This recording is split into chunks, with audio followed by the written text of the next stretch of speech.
está retornando ao tema do Zika vírus, que a gente já discutiu há poucas semanas, e a gente não mudou de posição, mas o tema ganhou uma dimensão muito maior recentemente, então a gente queria fazer uma retrospectiva das nossas posições a partir de declarações do ministro da Saúde. A primeira declaração que a gente queria comentar é que ele disse que a gente perdeu a batalha contra o mosquito Aedes aegypti e que o mosquito ganhou. O mosquito não pode ganhar. Se nós estamos hoje numa epidemia, se nós perdermos essa batalha, nós vamos para uma pandemia.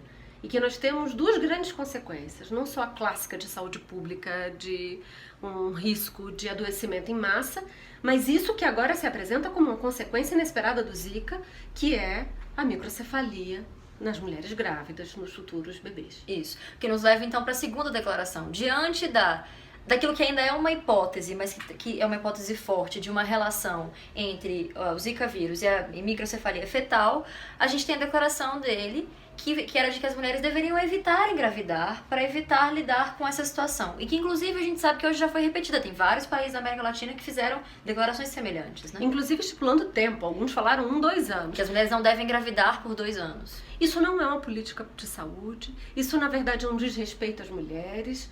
Ou, na verdade, um desespero de um ministro da Saúde, do qual não quer falar de um tabu escondido, que é o direito ao aborto. Isso. Falar hoje da epidemia do Zika vírus e falar de proteger as necessidades e os direitos das mulheres é falar de direitos sexuais e reprodutivos de uma maneira ampla. Acesso a métodos contraceptivos, diagnóstico por imagem, um pré-natal seguro e o direito ao aborto. Isso. E a terceira declaração, que é a mais recente, é que ele disse que diante do aumento gigantesco de casos de microcefalia em bebês, que é já 10 vezes maior do que o registrado em anos anteriores, a gente deve ter no futuro uma geração de sequelados.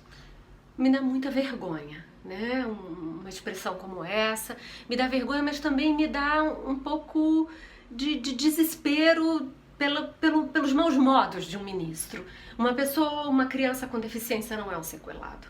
Então nós podemos falar das duas coisas juntas. De que uma mulher pode decidir pelo aborto em caso de um diagnóstico de microcefalia. Se essa for a sua vontade, essa é a nossa posição aqui.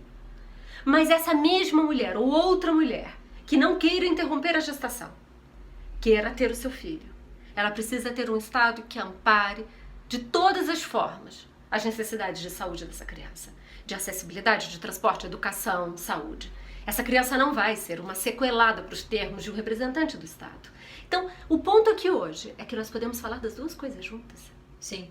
Agora com mais segurança. Inclusive segurança porque recentemente há um espanto internacional de vários países que, olhando para a epidemia crescente do Zika vírus e da microcefalia, dizem: imagina o terror para essas mulheres num país em que direitos sexuais e reprodutivos são tão frágeis, em que o acesso ao aborto não existe, em que o acesso a contraceptivos é muito frágil. Deve ser atemorizador.